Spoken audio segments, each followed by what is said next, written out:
few quick things before we get started. First of all, what's the connection to Goldsboro and the Battle of Midway? Navy. Well, Navy, but more specifically. Seymour Johnson's named after a Navy. That's true. You're getting warmer. The primary American fighter in the Battle of Midway was the Wildcat. What plane was Seymour Johnson test piloting when he was killed? There you go. So we have a connection. I'm going to give a shameless plug. This Friday, Saturday, and Sunday, Center Stage Theater is doing our 7th annual one-acts, and I wrote one of them. So I wrote one, I'm appearing in one. Now, why would people who like World War II want to go to that? Because in less than 10 minutes, I get to be Adolf Hitler, Winston Churchill, Franklin Roosevelt, and a Marine on Guadalcanal. So if you're interested, come on out. I've got some flyers here. I have to warn you, though, there's a lot of silliness that takes place. Not in mine necessarily, but in the others. But if you're looking for some hometown, homegrown fun, come on out. It's Friday, Saturday, Sunday at the History Museum on William Street. Where do we begin? You can't make this stuff up. Anybody seen Wonder Woman yet? Couple people. This is more outrageous than Wonder Woman.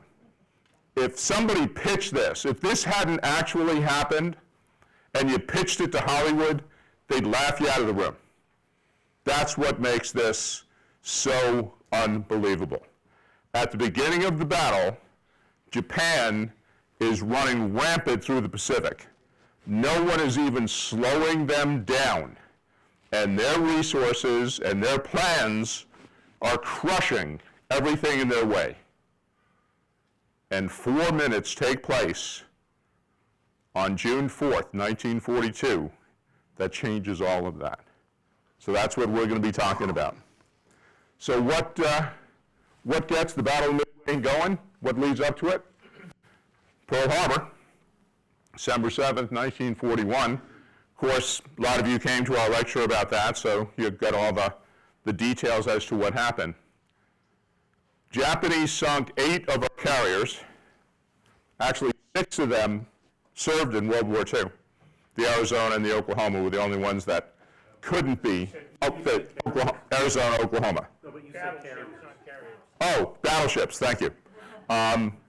So Oklahoma, Arizona, the only ones that were not salvaged. They could have salvaged Oklahoma, but by that point of the war, they decided we don't need it. So, but the most fortuitous thing for the United States at Pearl Harbor is our carriers are conducting an exercise.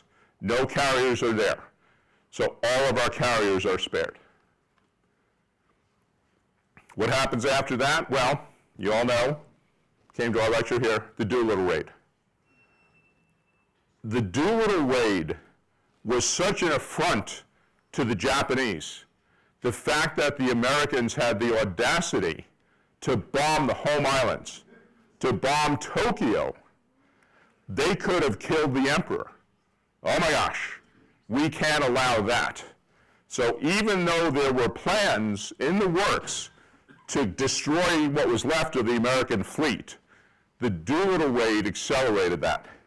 After this raid, Japan was going to do everything in their power to destroy what was left of the American fleet. Very important to understanding the Battle of Midway, Battle of the Coral Sea. Japan is looking to expand their empire south towards Australia. We have to stop them. If Japan cuts Australia off, how do we begin the counteroffensive? We had to stop them. We knew they were coming because we had broken the code. So we sent 2 of our extremely precious carriers, the Yorktown and the Lexington, to oppose them. First naval battle in which the opposing ships never saw each other. It was between aircraft carriers and aircraft attacking aircraft carriers. The ships were never within sight of each other. Lexington is sunk, huge loss for us. Yorktown is badly damaged. Japanese, Shoho is sunk, kind of a small carrier, but the Shukaku and the Zuikaku two of the carriers that had participated in Midway were both damaged, and their air crews were decimated. So these carriers are not available for Midway. Had this battle not taken place, we would have been facing 6 carriers at Midway instead of 4. Now, strategically, we win because we stopped the Japanese advance. Tactically, the Japanese win because it was a greater loss for us. Very significant. The Japanese think that Yorktown is sunk. It's not.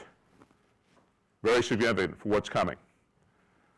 One of the big problems that Japan is starting to experience at this time is what we call victory disease. The Japanese are invincible. They've never been defeated.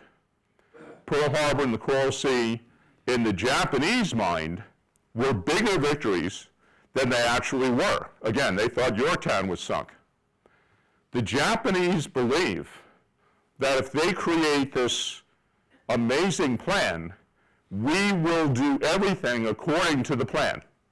We will react accordingly. So no matter what they predict we're going to do, we're going to do it. Japanese had an expression, Nihon Saishen. If anybody speaks Japanese, you can correct me, I'm sure that's wrong. The innate Japanese spirit will triumph over morally bankrupt Americans. Again, a big part of their belief in why they cannot be beaten. When the Japanese plan the Battle of Midway, during the exercise, the tabletop exercise, 2 Japanese carriers are sunk. That can't be. So during the exercise, they are miraculously put back on the board. That's how sure Japan is that they cannot fail, no matter what they do. In order to understand the battle, you have to understand the Zero fighter. The Japanese Zero, at this time in the Pacific, is the premier fighter aircraft. Our Wildcat can kind of sort of stand up to it, but the Zero is the better plane. The Wildcat can stand up to it because of our pilots. But technologically, this is an extraordinary plane. This comes into factor when we're sending antique torpedo bombers and other aircraft against the Japanese, and they have to go toe-to-toe with the Zero. Again, talking about it. Mythical reputation. Light, fast, maneuverable, flown by highly skilled and experienced pilots. Now, later on, when we come up with the Hellcat and the Corsair, Zeros are in trouble. We find out a lot of things, and again, later in the lecture, I'll tell you why we were able to overcome the superiority of the Zero. But at the Battle of Midway, the fighter aircraft is the Japanese Zero.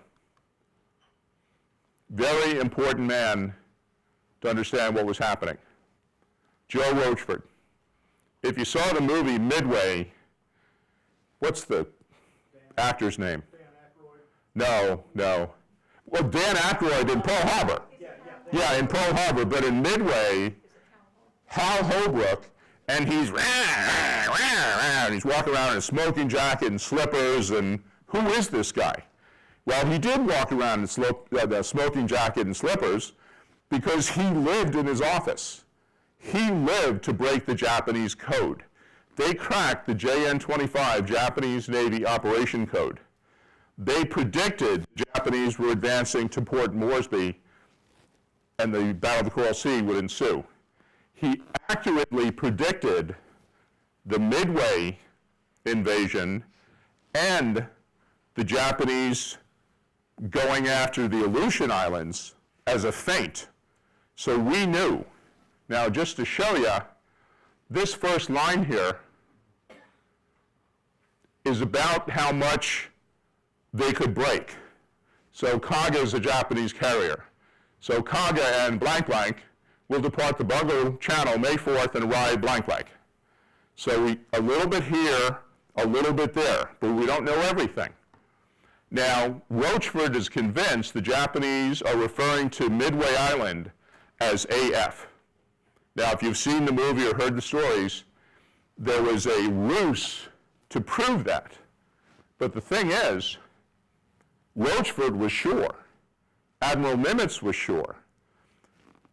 Rochefort's biggest adversary, other than the Japanese, was Captain Redmond in Washington.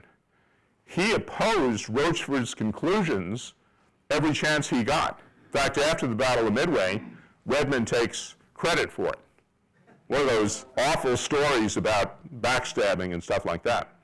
But what they did to please Captain Redmond, when he said, well, prove AF is Midway. In the clear, we sent out a message, Midway is short of water. The desalinization plant has broken down. And then the Japanese responded in code, AF is short of water. So we knew AF was the target. Oh, I just have to mention, one of the greatest gifts the Japanese ever gave us prior to this, they sent out a fairly long code in code, and someone else sent it out in the clear. So we could compare. Wasn't foolproof, didn't explain everything, but it helped a heck of a lot. Here's just a small clip showing this is the Midway Atoll. It's a whole lot of nothing. And the primary resident of Midway should be coming up here any second now. Gotta love the Marines. Semper Fi, buddies. Who lives at Midway? Goody birds. Very small island, but strategically the most important tiny real estate in the Pacific. This is a very big overview of the Japanese plan, okay? Oh, sorry. I went several up there. Okay, sorry about that. The main force, carriers followed by battleships, cruisers, is basically here. This is what's going to occupy Midway. Transport, landing craft, soldiers, okay? Now, the Japanese plan is we're going to take Midway, and the American fleet has to come out and defend it. And we're powerful enough that we get to destroy them. Actually, I need to move to the next slide, but the Japanese did a feint. I mean, they really did take Attu and Kiska, but the Japanese sent a force up to the Aleutian Islands because they thought that would distract us from Midway. Well, we knew all about this, and we paid hardly any attention. We sent a few cruisers up there. Why not? But if these carriers had been with these carriers, again, probably would have been a different story. So this is the Japanese plan. Lure our carriers out and destroy them. The Japanese carrier fleet was called the Kido Butai. The Kido Butai is essentially 6 carriers that is the greatest offensive naval weapon that anyone has created up until this time. This is what attacks Pearl Harbor. This is 6 carriers with the majority of their pilots frontline aircraft. Now, because of the Battle of the Coral Sea, 2 of the carriers that would be assigned are out of action. Because they're going to the Aleutian Islands, 2 other carriers that they could have added, they didn't. And again, victory disease. Why don't you use every single resource you have? Well, we don't need it. It's only up against the Americans. We can take them out. Following the carriers are the super battleships Yamato and Musashi, and what's left of the Japanese fleet, which is unbelievable compared to what we have. Admiral Nimitz has a plan. He knows the Japanese are coming. He knows about when. He knows about where. And he knows what their objective is. The target is the 4 Japanese aircraft carriers. Even to the extent that Midway was reinforced B-17 bombers, additional fighters, PBYs, Marines, anti-aircraft. The personnel on Midway don't know we're going to have 3 carriers out there that are going to ambush the Japanese. We don't want anything to go wrong. We don't want the Japanese to have any clue. We're waiting for them, and we're going to hit them. Now, their orders were the principle of calculated risk. Because the Japanese at this time have so much more than we do, only engage the Japanese if there was a good chance of inflicting disproportionate damage on the Japanese carriers. We're not going to risk our carriers and slug it out. We can't lose 3 if they lose 4, because then we're in big trouble. So we have to do more damage to them than they're going to do to us. Midway's an opportunity to destroy the Kido Butai. In detail, Yorktown, coming back from the Coral Sea, they're saying needs 3 months to repair. Pulls into Pearl Harbor, goes immediately into dry dock. 1,400 dock workers are working 24 hours a day, doing everything in their power to prepare Yorktown to put back to sea, even using timber to prop up bulkheads. It's temporary, but we got to get the Yorktown back in the fight, okay? Like I said, Midway gets more B-17, additional fighters, PBYs. Utilize our advantages: intelligence, surprise, planning, timing, to destroy Hiryu, Soryu, Kaga, and Akagi. Was that the entire American carrier fleet In the Pacific. in the Pacific? At that time, absolutely. Early moves. 30 May, Midway Island begins their air search. So they're sending out long-range PBYs looking for the Japanese fleet. We know approximately where they're going to be. 1 June, Japanese fleets approach Midway. 2 June, our carriers, Hornet, Enterprise, and Yorktown, arrive at Point Luck, named by Nimitz. We need some luck in this one. So they arrive at Point Luck. 3 June, Midway aircraft spot the invasion force being the troop transports. Again, that's not what we want, but we're not going to tell Midway, don't attack them, because they're not in on the details of the plan. So Midway sends what they got against the transports, and they send everything. 9 B-17s, bunch of PBYs, torpedo bombers. 3 June, no hits. The concept of we're going to bomb naval vessels with B-17s from 10,000 feet doesn't pan out. So kind of helps us a little, but doesn't really pan out. 4 June, the key day, the Midway PBY's attack, 1 transport hit. U.S. and Japanese fleets are searching for each other. We know they're out there. They don't know our carriers are waiting for them to come. Again, a few moments of the John Ford film.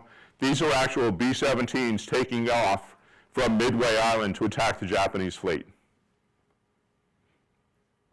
Great plane, helped us win the war in Europe. Not good at bombing ships at sea. Okay, 4 June. This is the crucial day of the battle. 75th anniversary, figure 4, 5, 6, 7 June to an extent. So today is still, we're still in the 75th, but the big day was yesterday. 0430, 4:30 in the AM, 108 Japanese planes are launched to bomb Midway. So they're not armed with torpedoes, they're armed with bombs. Torpedoes don't do anything against ground targets. So 0615, our torpedo bombers depart Midway. 0616, U.S. Midway fighters attack the Japanese first wave. When the Japanese bomb Pearl Harbor, they don't lose a whole lot because we don't know they're coming. We know they're coming. So all the anti-aircraft is ready, and we send fighters out to meet them. 0705, the Japanese radio back, we need a second strike. The first strike didn't take out enough of the defense for us to successfully invade Midway Island. 0706, the Carrier Enterprises launches their strike group against the Japanese. We know about where they are. They still haven't detected the American carriers. 0702 to 0830, almost 90 minutes. Midway-based aircraft attack Japanese carriers. No hits, we suffer heavy losses. Again, largely because of the Zeros. Superior fighter, our outmoded aircraft are not doing very well. And another clip for you. Anti-aircraft fire, Japanese planes.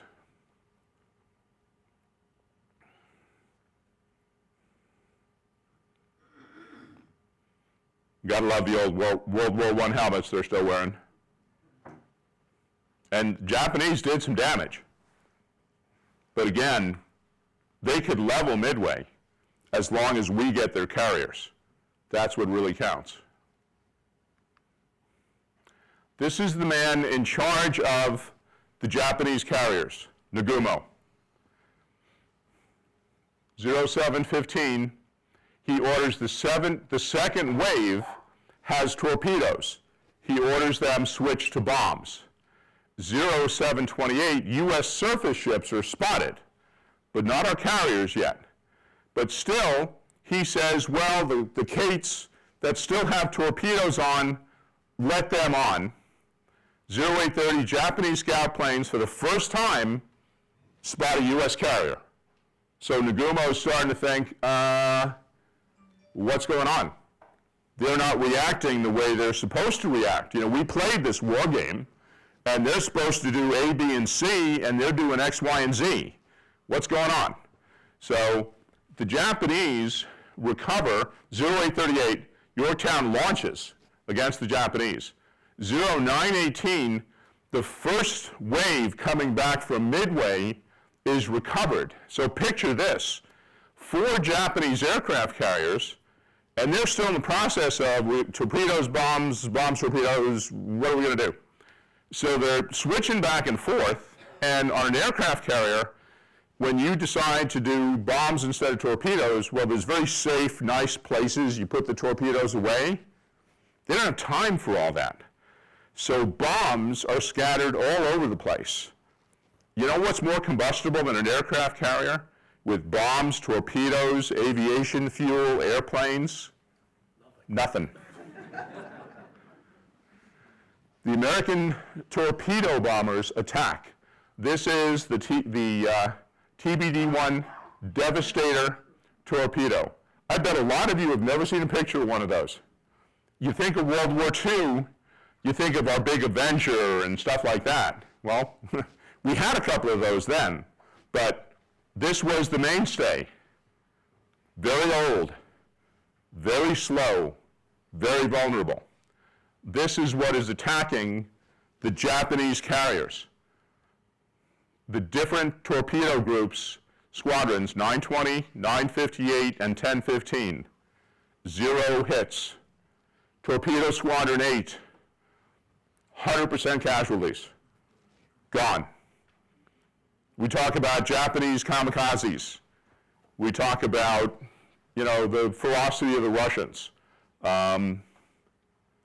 These guys knew they could see the handwriting on the wall. Not one of them turned back. These guys did everything in their power with their ancient airplanes to do as much damage as they could, and bottom line, they did no damage. And most of them were killed in the process. Now, what happens during this process?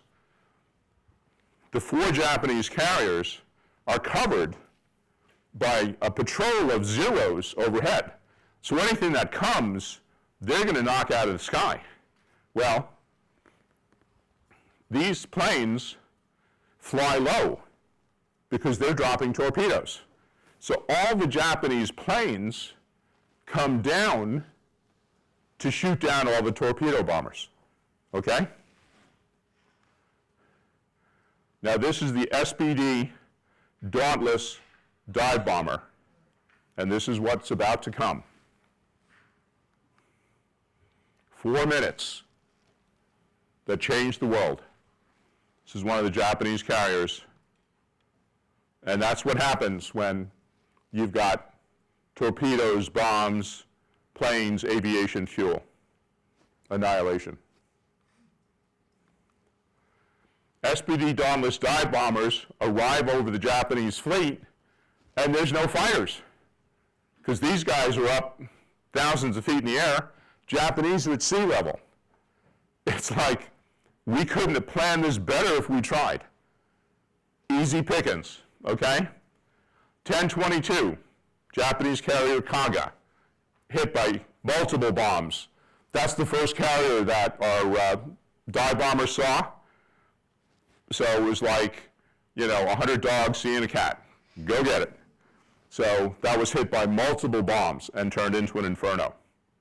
1 minute later, the carrier Akagi is hit by, 3 minutes later, the Soryu is hit by 3 bombs. Again, that's all you need with that kind of a target. 1 minute later, Akagi is hit by 2 bombs. Hiryu is not in sight. With all the maneuvering and some rain squalls, we don't even see it. So the Hiryu gets away.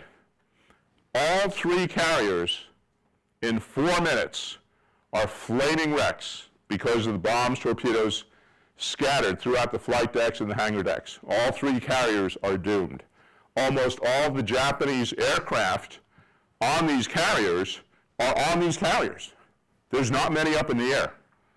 And the crews, the pilots and the other crews on the Japanese aircraft, it's not just they lose the carriers and they lose the planes, they lose the crews. Crews are killed in this inferno. 10:50, Nagumo informs Yamamoto, he's the big cheese, what's going on. The Kido Butai is now 3/4 destroyed. Battle continues. 10:58, the Hiryu is still in action, and they can look out and see the rest of our carriers are gone, flaming wrecks. So at 10:58, the Hiryu launches a strike against the Yorktown. At noon, the Yorktown is attacked, survives. One of the great advantages that we have over the Japanese is damage control. We're much better at it than they are. So the Yorktown, which should have been sunk at Coral Sea, is hit at noon at Midway, not only survives, but when the Japanese return at 14:54, almost 3 hours later, they come upon the Yorktown. The Yorktown's making 19 knots. There's no smoke. It's back in action. So the Japanese go, well, obviously, this has got to be another carrier. We've already sunk the Yorktown again, and this has got to be somebody else. 15:50, the Hornet and the Enterprise launch against the Hiryu, because they know it's out there. 17:05, Hiryu attacked, hit by 4 bombs, doomed. 1900 that day, Soryu sinks. 1925, Kaga sinks. 2000, all hands abandon Akagi, the pride of the Japanese Navy. Yorktown crew departs, and we're going to salvage the Yorktown. Despite it being struck twice during this battle, we're still going to save it. June 5th, today, 75 years ago. 2 a.m., almost 3 a.m., with the Kido Butai destroyed, Admiral Yamamoto says, we can't take Midway. By the way, they take Attu and Kiska up in Alaska. Big whoop. 0300, Japanese cruisers Mikuma and Mogami are taking evasive action from a U.S. sub, and they collide. And it's a bad collision. They're very badly damaged. 0500, the hits just keep coming. The Akagi is scuttled. Everybody know what scuttled is? That's when your own country says, it's not going to make it, so we shoot our own torpedoes into it. Sorry. Sometimes I think I'm hitting the laser when I'm hitting the forward. Okay. 820, Hiryu sinks. 840, we find the Japanese cruisers. And it's like, party's on. We got 2 Japanese damaged cruisers, and their carriers are gone, their air cover is gone. That's what the Mikuma looks like. Now, that's the remains of an American aircraft that crashed on top of one of their main turrets. I'd like to think he did that on purpose. Wasn't just the Japanese that were willing to die for their country. Our guys were willing to die for ours. June 6, tomorrow, 75 years ago. 9:45 to 14:45, that's a lot of time. Our carriers are just pounding the Mikuma and the Mogami. 13:31, a Japanese submarine sneaks in with all of the activity and noise and diversion, sneaks in, torpedoes Yorktown and the destroyer Hammond. Hammond breaks in half, immediately sinks. After sunset, the Mikuma sinks, Mogami survives, Yorktown sinks the next day. Results. Japanese lost their primary striking power in the Pacific. 4 aircraft carriers, all their planes, most of their crews. 1 cruiser, 322 airplanes, 3,500 personnel. I think that's comparable to Pearl Harbor. We lose the Yorktown. 1 destroyer, 150 airplanes, 307 personnel. So airplanes, we lose less than half. Personnel, we lose 1/10 what the Japanese lose. Between Pearl Harbor and early 1944, the Japanese launched 12 aircraft carriers. Of course, they don't have any cruiser airplanes to put on them, but they launched 12 carriers, while we launch 117. 18 of the Essex class, which best aircraft carriers in the world, and 99 escort carriers, which were a wonderful offensive weapon. Even though, I told you I would bring this up, even though the Japanese occupied Attu and Kiska, which served them no strategic purpose whatsoever, during that engagement, a Zero fighter, the plane was hit, and he tried to land. He was killed in the process, and we recovered the Zero intact. So we had a Zero that we could repair and test and find out what's so great about this plane, and we did. So that was huge for us. We'll give them Attu and Kiska if we can get a Zero back. That was a good swap for us. 6 months after Pearl Harbor, and it's kind of ironic because when Yamamoto was told Japan was going to war against the United States, he said, I'll run wild for 6 months. After that, I can't guarantee you a thing. Well, that's what he did. He ran wild for 6 months. But 6 months, almost to the day after Pearl Harbor's avenged. Midway is the undisputed turning point in the Pacific. You can look at other wars and other series of battles and have discussions about what was the turning point. When you look at the war in the Pacific, prior to this battle, Japan was the preeminent power in the Pacific, primarily because of their Kido Butai. The day after the battle, after 4 crucial minutes, it's gone. It's destroyed. Now, I wanted to talk about this. Admiral Yamaguchi was the admiral in charge of the Hiryu and the Soryu. He was on the Hiryu. Captain Buckmaster was the captain of the Yorktown. Okay? Now, when the Hiryu is sinking, Yamaguchi apologizes to the crew over the loss of the Hiryu and Soryu. Very noble thing to do. Then they transfer the portrait of Hirohito to another ship. Very important. You don't want the picture of the emperor to go down with the ship. Then he and Captain Kaku, who is the captain of the Hiryu, went down with the ship. They basically went up to the bridge and lashed themselves to the wheel and went down. And such a noble thing. The admiral stated, "Let us enjoy the beauty of the moon as we're going to our deaths," sinking with the carrier. Now, what's significant is Yamaguchi was considered one of the real innovative people in the Japanese Navy. 1943, we take out Yamamoto. Guess who would most likely have succeeded him? Admiral Yamaguchi. But because of the Bushido Code, the spirit of the samurai, he's at the bottom of the Pacific Ocean, okay? Now, how do Americans react when our ship is sinking? Well, Captain Buckmaster gave the order, abandon ship.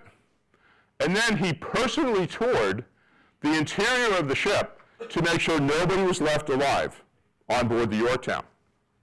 Then he was the last man off the ship, jumped in the water and swam to an approaching launch, lived to fight another day.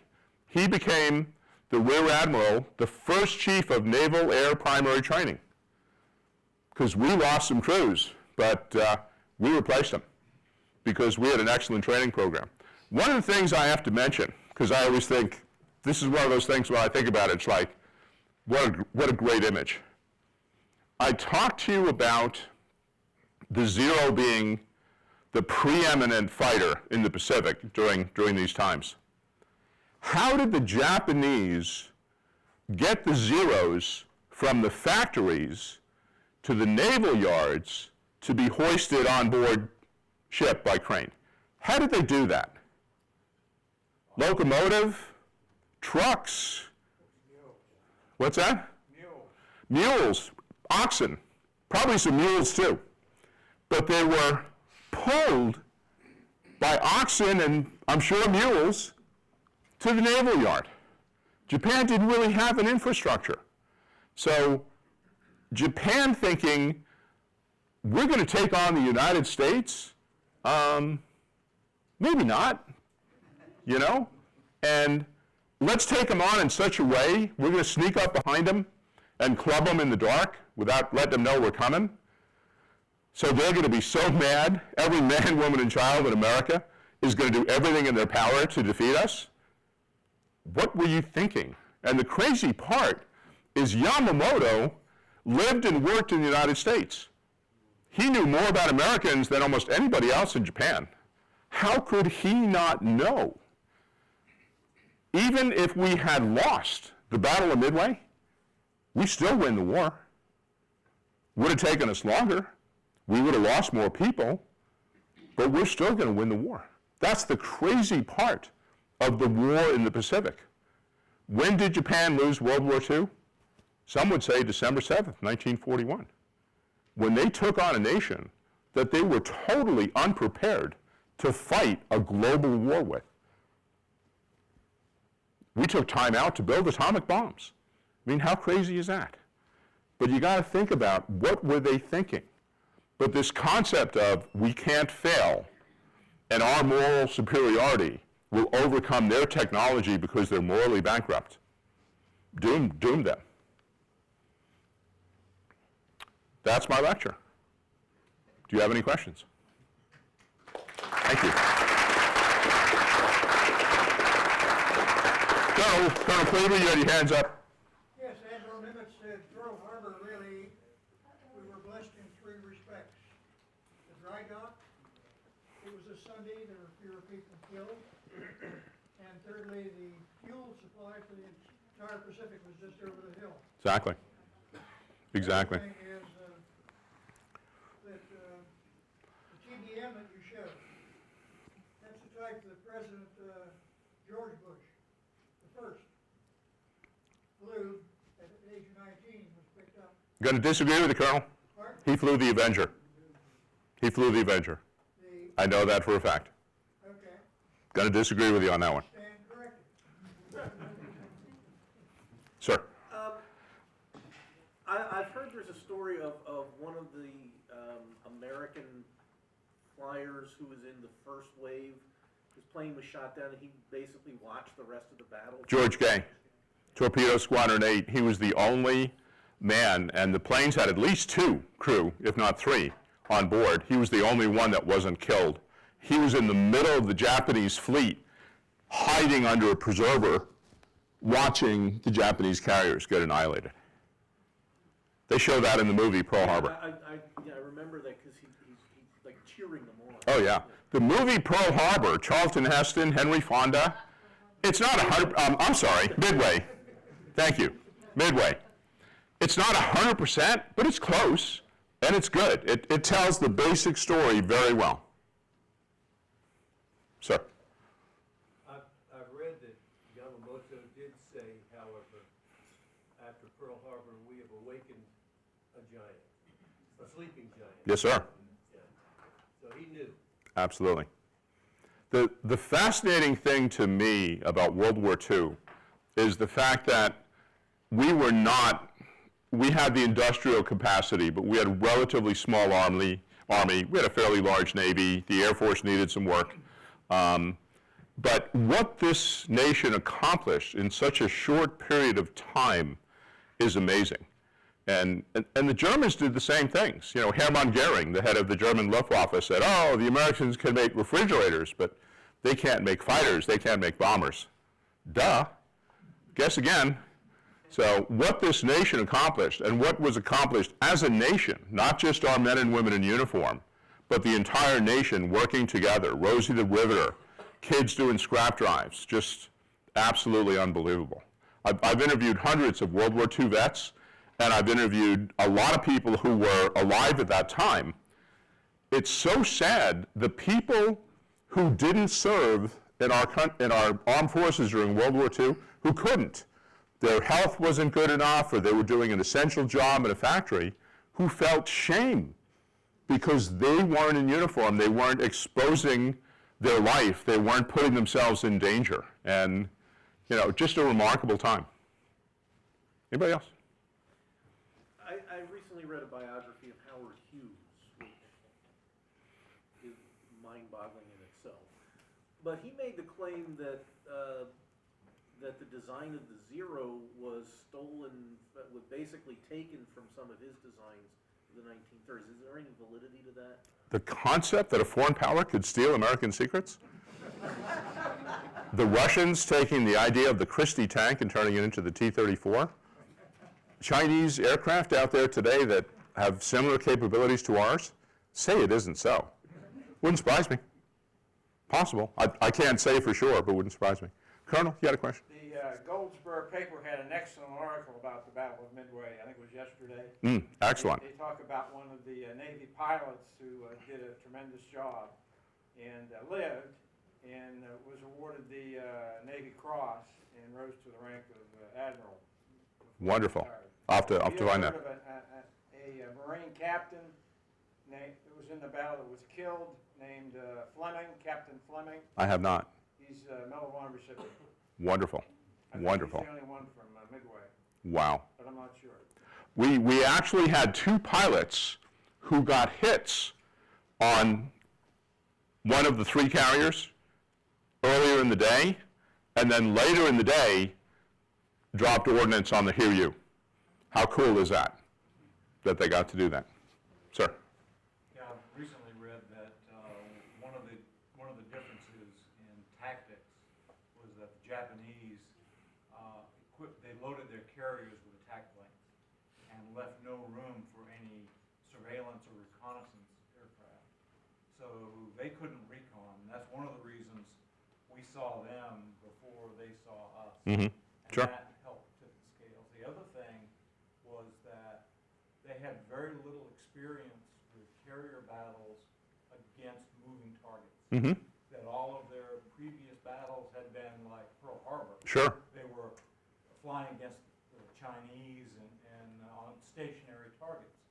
So their ideas of massing air power didn't work as well when you're dealing with mobile targets that you have to continuously locate and track. Good point. One of the crucial moments occurred when our dive bombers were searching for the Japanese carriers, and they saw a Japanese destroyer moving at high speed, and they said, it's got to be heading towards the carriers. So they followed the destroyer, and he took them right to the carrier. So a lot of the reason why the United States won this battle was not just outrageous courage and willingness to die for your country, but used our heads, the intelligence and the smartness. You know, even Nimitz saying, we got to get these guys, but I'm not going to trade 3 for 4. That's not what we're doing here. So, again, what do you got? If they had taken Midway, Yes. would they have been in range of Pearl Harbor with their Pretty far. range bombers? Would that still wouldn't have been in range? I want to say, I don't know if anybody knows, I want to say at least 1,000 miles Okay. between Pearl Harbor and Midway. It would have hurt us, but it wouldn't have defeated us. We were still going to win. Oh, Yeah, we were still going to win. It would have set us back. I want to mention that film we showed at the beginning, Mm-hmm. Without the Sound, is available. It's on Netflix right now, but it's also on archive.org. You can download it. Probably won an Academy Award, Maybe- I think. So, yeah. I think I may have missed something. What was Yamamoto doing in the United States? He was basically, might have been an attaché with the Japanese, might have been, you know, we swapped officers all the time, so our guys could spend time with their fleet and they could spend time with our fleet. So we did that. In fact, one of the things that I talked about Joe Rochefort found out like a decade before World War II. Do you know how many American naval officers spoke Japanese? None. And a lot of Japanese officers spoke English. So he made sure that wasn't going to continue. So, but Yamamoto was here as a naval officer learning about the United States. Yamamoto more than likely read Billy Mitchell's book about how they could attack Pearl Harbor. Sure, absolutely. Anybody else? Did any of the Japanese Zeros land at Midway because their aircraft carriers were down, or Not that I'm aware of. No, we would have known about that. did we capture many of the Japanese sailors that were in the water? I don't think so, because we skedaddled out of there because they still had their surface fleet that for a while was heading towards us. And Nimitz said, I got what I came for. I came for the 4 carriers, we're done. Call it a day. Because again, he was smart. And it wasn't about honor or Bushido or anything like that. It was, how do we win? Not, let's all go down with a ship. How do we win? And that's what really made the Americans in this battle stand out. Did they ever resurrect the Yorktown, or did they name another ship after it? Oh, named another after the Yorktown. But, I mean, thank goodness that ship was so hard to sink, you know? If that ship wasn't so hard to sink, things could have gone the other way. Well, that raises another question I have. You talked about the technological superiority of the Zero. Mm-hmm. I mean, was there something, were our ships better built than the Japanese ships? Is that, because it seems like they went down a lot easier than our ships. I think ours were, but it was also a combination of we caught them at exactly the worst time to catch a carrier. So I think our ships were better built. I think our crews were better trained in damage control, but any ship that got caught the way they got caught, with all that ordnance strewn all over the place, it would have been, we would have lost a carrier under those circumstances. Yorktown was actually discovered, they found it about 20 years ago, Oh, wow. and it's about 17,000 feet of water. Wow, that's great.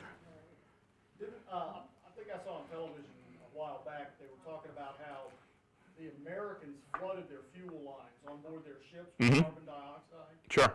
Whereas the Japanese, their fuel lines running from their storage tanks up to the flight decks still had fuel in them, which contributed to Absolutely. the damage. And again, part of it, I can't mention this enough, was the Japanese attitude of, we're invincible. Why do we have to worry about damage control? We're invincible. I apologize, I was a little late coming in, but quite remarkable what we did at Pearl Harbor, was it not, to get that facility back in operation as they could? Absolutely. I mean, it looks like the Japanese would have thought and kept that place shut down. Absolutely. Bill? Yeah, I didn't want to say anything earlier, but my memory, but Yamamoto did attend Harvard University from 1919 to 1921, and he had 2 postings as a naval attaché in Washington. He also visited the U.S. Naval War College as part of a delegation, but he traveled extensively around the U.S. Excellent. And that Ensign Gay, I was project officer to have him come and speak at Seymour Johnson. Wow. And he was